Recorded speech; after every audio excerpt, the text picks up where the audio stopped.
Hey Sagittarians, how y'all doing? Welcome. We're going to be taking a look at your first half of May general reading here. So your meditation, wow, I saw, and just stay with me here, I saw a frog with wings. I saw a flying frog. And I saw this frog kind of like soaring through the sky, flying away.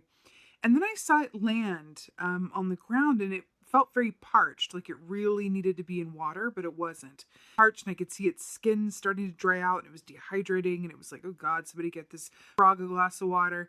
And then I saw the frog get catapulted into a body of water, and I saw it go down within the water, and it was like, the wings were gone, but it felt, ooh, completely at peace, well hydrated, subdued, relaxed, at just complete calm, happiness, peace under the water. You know, frog medicine is a lot about detoxification. Interesting. It equates to the 10 of Wands in this way, which speaks of, the kind of what we can get into when we're caring too much or doing too much, or don't balance what we're doing with enough rest, peace, stillness, hydration, vacation. And that's what's interesting that's coming up for you here. The first thing that I want to say to you is it's time for a vacation. Now here's the thing. We have all sorts of ideas about, when we deserve a vacation or a time for vacation, or, under which circumstances a vacation is, allowed to happen or whatever have you. First of all, a vacation can be as long as short as you need it to be. It can look like whatever you want it to be. But I am saying Spirit is coming through very clearly where it's time for a vacation, whatever that looks like for you. It feels like you are a frog out of water, and there's just a lot. There's just a lot going on in the energy. It feels like you are flying high in some ways, but it feels like there's something about the soul or the emotional body that's asking you to just chill. That's what I'm getting. Just chill. There's going to be a lot of happiness and joy that comes from just like submersing yourself and chilling. That's what this feels like. So I'm intrigued. Let's go ahead and see what your cards say. Hey, Sagittarians. Let's go ahead and see what your animal energy is for the first half of the year. Animal energy for Sagittarius. Oh, wow. All right. Interesting. So we got the hawk here for your animal energy for the first half of it. So this is really fascinating because the hawk is about perspective, observation. Do you remember I saw the frog with the wings and it was flying? So it's really interesting here. Now, this equates to a 2 of Wands energy, which is very much about the details, paying attention to the finer points as well as the larger picture. But this is really about taking your time to make sure that all your I's are dotted, all your T's are crossed. And it's a time of preparation and thoughtful planning as opposed to like running away, down with the action. So think about all of the time that a hawk puts into scouting its prey versus how much time it puts into actually going for it, right? It's a master of timing and precision in that way. So it's interesting that we are, looking at a more sort of a active energy that's acting passively, an active energy that's behaving passively. Let's say that. And we were looking at that flying frog who just needed to take a break and be submerged in the water. It's really, really interesting how this is coming forth, right? Go ahead and see what the cards have to say. So I'm using a new deck today. I've had it for a long time. I've just never used it on the channel. It's called the Akashic Tarot, and I'm really obsessed with it. I hope you like it. I think you will. It's definitely a deeper dive. I literally cannot with how good that is. I can feel one underneath it that's next. Okay, perfect. So the Buddha prepares. This is all about waiting, preparation, and planning and taking your time. I literally cannot with how this is coming forward for you. So notice all of these kids and people behind the Buddha here, or behind the monk rather, the Buddhist monk. And they know that he's not going to move a muscle, not an inch. He's not going anywhere until he's absolutely ready. He's going to sit under here and meditate for as long as he needs to until he reaches enlightenment or whatever have you. And then it's time to move. And everybody, the world will just have to wait. It's really, really fascinating. We saw that flying frog. It felt like a lot with the 10 of Wands energy. It was like, no, we need to be submerged. We need to rest. We need to take a vacation. We need to just chill and relax. And then we have this come up for you. Patience is key here. I'm feeling there's something about the patience is key here.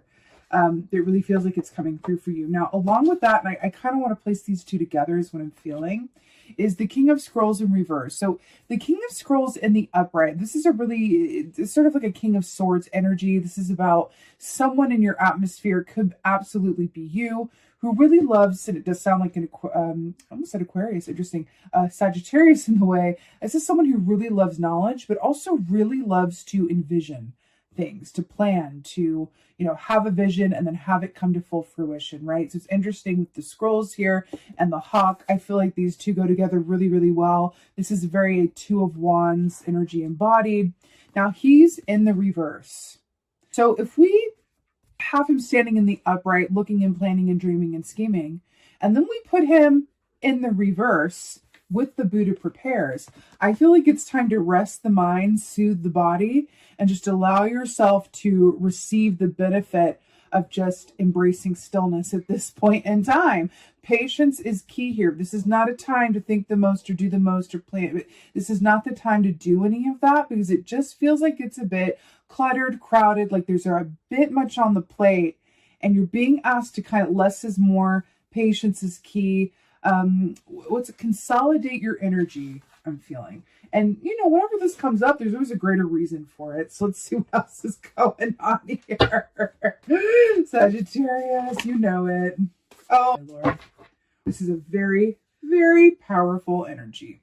So we have the Akashic Library here. So this is really fascinating because this speaks of all of these books here. This library, right? What the Akashic Library is, it's all of the records, all of the recorded histories of every incarnated person's previous lives, what they did, who they were with, their families, their work, their whatever, the lessons that they learned. It's all recorded and kept here in the Midnight Library.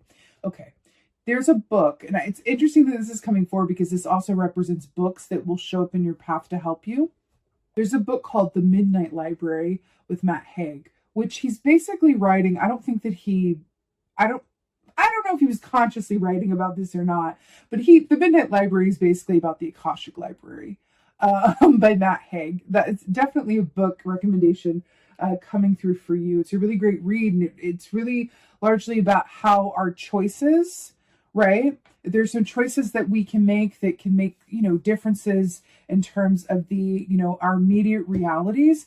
But ultimately, there are certain soul lessons and paths that we have to follow.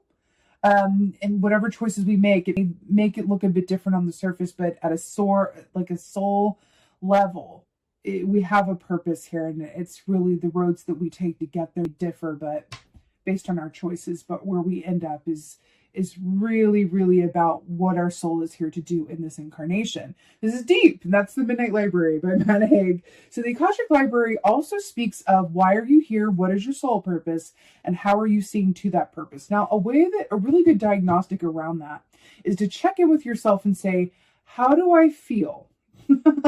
How do I feel? Which is really interesting with the frog being submerged in the water being emotions and our intuition, right? So talk about checking in with our feelings. How do I feel? How do I feel? How do I feel about the work that I do? How do I feel about interpersonal relationships? How do I feel on a day where there's nothing to do and nothing on schedule? How do I feel? Outside of any particular physical stimuli or given circumstances, we're not talking about this thing happened at work, so I'm upset. Or this, she said this and that hurt feelings. It's how do you feel at your core outside of any of those arbitrary life circumstances that are so changeable from day to day? How do you feel? Because here's the thing, if you are here doing what you're meant to do, if you're connected to your soul purpose, if you are doing work or involved in relationships that are of your soul core essence, plan, reality, then anything arbitrary that happens outside of that, it's kept in a healthy perspective. It never seems bigger than what it is because the important things are aligned. These are big questions you're being asked, and this makes a lot of sense as to why you're being, especially with the hawk, how you see things. You're being asked to kind of float above this library, look at some of the colors there, right, of the lower chakras, and kind of see what's going on and really sort of observe yourself in relationship to where you are on your soul's path.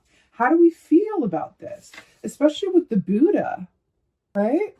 Really interesting that that's coming up here. This can also speak of publishing writing a book or something that you have to say being important in the written form, and you being encouraged to share that in some context. Wow, this is a lot. Whoa, whoa, whoa, whoa, whoa, whoa. So we have the Eight of Scrolls. Can you see this? The Eight of Scrolls, Paths Unknown with the chess game. Okay, talk. So Paths Unknown. This is the common, well-lit road that's easy to go, and you know the way, you've been there before, you know where the bathroom stops are, you got it. Then there's a path back here, which is a path towards the past, going back from whence you started, reliving old paradigms, all of that. Okay. Then you have this other path here off to the right. Now it's a future path, but we got a raccoon there, which represents hidden aspects, right? And so you're being asked, like, on the paths unknown, you're considering, like, which way am I going from here? Look at these scrolls that she picked up from the King of Scrolls here, right? In the reverse. Interesting. Got these scrolls, and we're considering, again, hawk flying. We're not moving. We're not trotting off down the path. This is a moment of encouragement where you're being asked to consider, if you keep doing what you're doing, you will get what you've always gotten, right? So think about that.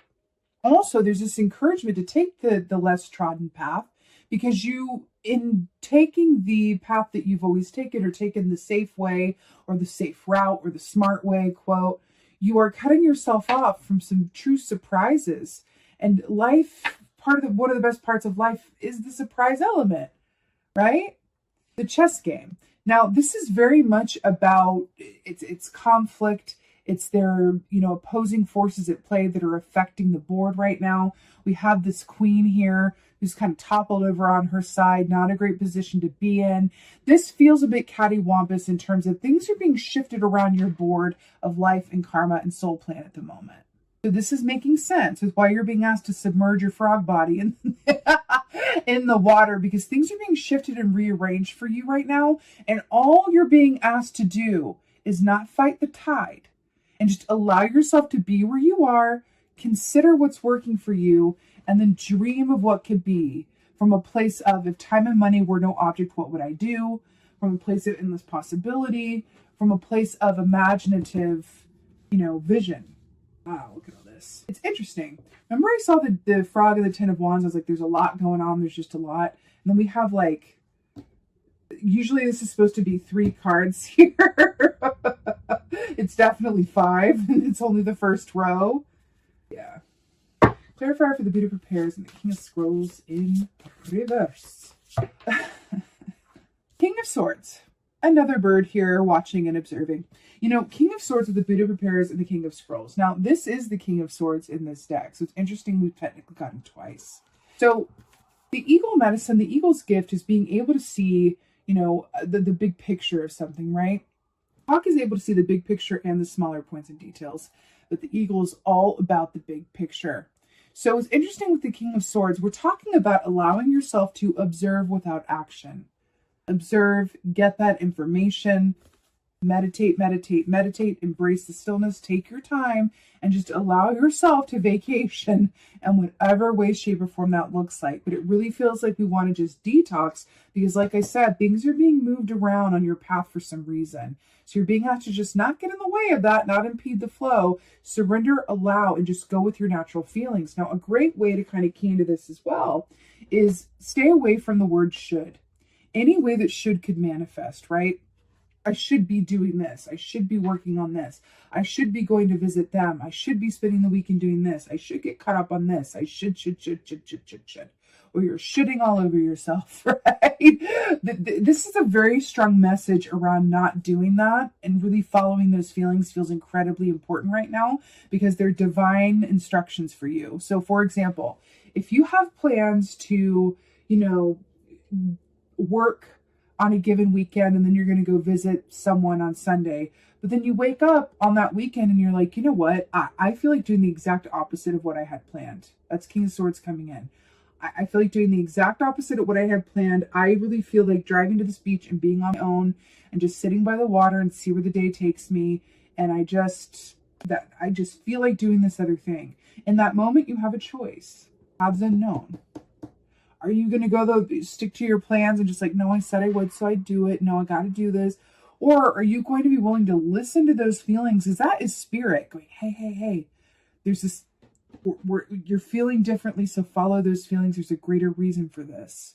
You don't have to necessarily see what it is, but the energy that you embody of I'm following a divinely guided feeling around things is going to align you within this chessboard a lot better than if you are fighting the tide and trying to move these chess pieces around from a place of obligation, which knocks you out of that feeling of the present moment and being in alignment, right? Akashic Library. Whatever you do is enough at this time. That is the overall message. Whatever you can do at this point, it's enough. It's more than enough. Okay? I keep seeing the words on standby. And there is a greater reason for it. You know, oh God. I mean, how many different ways can we say the same thing? We have 4 Pentacles here, which is not moving forward, not moving backward. It's being stationary in one position.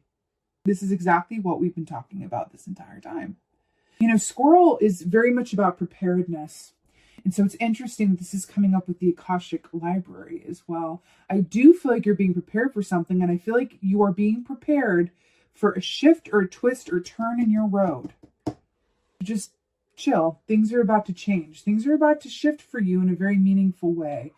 Enjoy the time before that happens. It's going to be good. I'm not saying like, you know, brace yourself, sweetie. But I'm just saying, enjoy the time. There's also this aspect, too, that I'm getting. With the Ten of Wands and the Frog, with that heavy burden and load, when we have too much on our plates or we are not balancing well what we do have going on, the universe is not going to give us anything else to work with. That's 4 of Pentacles. Not going to give us anything else to work with until we demonstrate that we're able to balance what we already have. So if we have a lot going on, even if some of it's extraneous and we don't really want it going on, but we have it going on anyway, and then we're wishing for something else to add to that plate that we really want, universe is not going to bring it our way. We're not going to be an energetic match for that or vibration for that because there's no room for it on the plate. So I'm really hearing to just be exactly where you are and prepare yourself through. I'm also hearing writing and reading. I feel like there's some books that are going to come along that are going to inspire you or help you in some way or another. Writing, something to do with that. But also taking it slow. Going back to those times of just like, remember, candle, no electricity, like pre-industrial revolution level of slow. Okay, I'm really feeling that. When that frog dived in that water, it lost the wings, right? But it gained a very deep, peaceful stasis. Okay? Chess game, path unknown. Whew, didn't want to come out. Wow. So to clarify the chess game 3 of keys and 8 of scrolls, paths unknown, we have the 4 of cups. This is a dissatisfaction with your lot in life. This is wishing things were different. If there was a sound effect for this key, it would be meh. This is a dissatisfaction and or a boredom.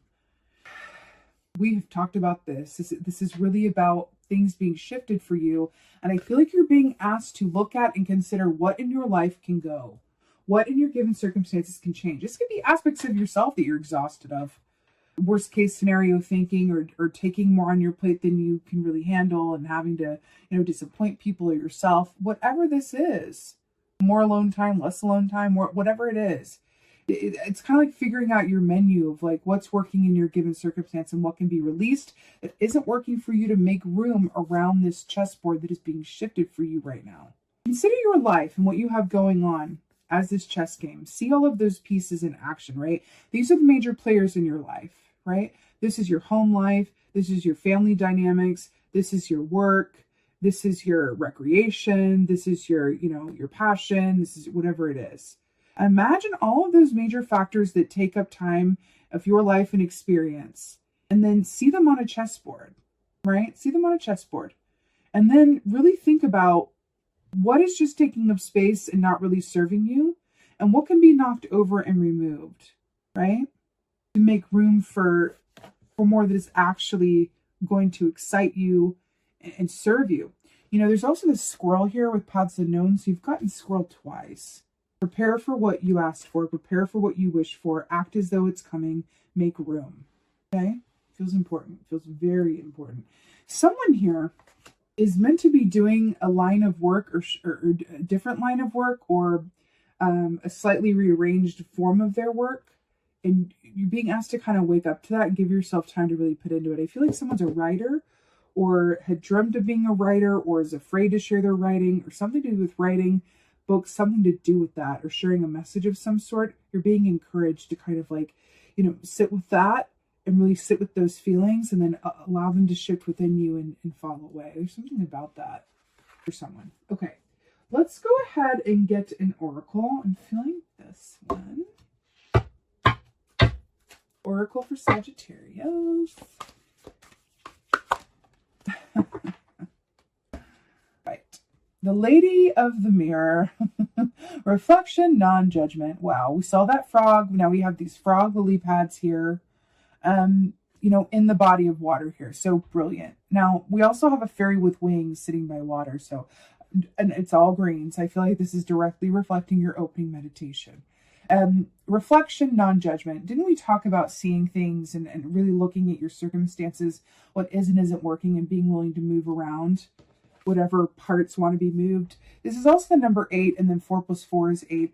8 is a number of monetary abundance and wealth. So I feel like there's something to do with the way that you earn, or how your views of abundance, or how that manifests for you. Because we also, with this 4 of Pentacles, this also speaks of monetary abundance as well, and how material success is assured, right? It's just about, taking the time for letting those seeds really be sown and bear fruit and grow, right? Patience is the key here, absolutely. And allowing yourself to just be where you are in any given moment. That's the core of it. Allow yourself to be where you are in any given moment without thought for obligation or what you should be doing or whatever else have you. That feels like the key here. And I do feel like the greater purpose of this is your path is being rearranged and shifted in some very key ways. And I think I'm seeing something pretty funny. So there was this study done. Sorry, it's like an airplane going by. There was this study done where you probably heard this trope where, they have like a control group in a room and they have a box of donuts out and they say, these donuts are a day old, but we have a fresh batch coming in, 2 hours. You can either have these old ones or wait for the new ones. And then the people that go for the old donuts versus the people that wait for the fresh ones. Why does that feel so pertinent to this? Do you want the old donuts or the donuts that are kind of, it's all right. It's still a donut after all. It's all right. Or do you want to wait? Do you want to practice patience and allow your chessboard to be realigned and shifted along this path so that you have more opportunities to manifest things that are outside of the reality that you've experienced up to this point? That's the question, okay? But you absolutely got this, Sagittarius. I'm sending you so much love and blessings for the first half of May. This does feel like it's more about the month of May. I think we'll be looking at the second, part of this aspect when I come back for the mid-month readings. But I really hope that this helps and resonates. If so, please do let me know in the comments below, because I absolutely love reading your comments. And with that being said, just thank you. Thank you so, so much for being here. And most of all, and as always, thank you for being you. And be well. Until next time.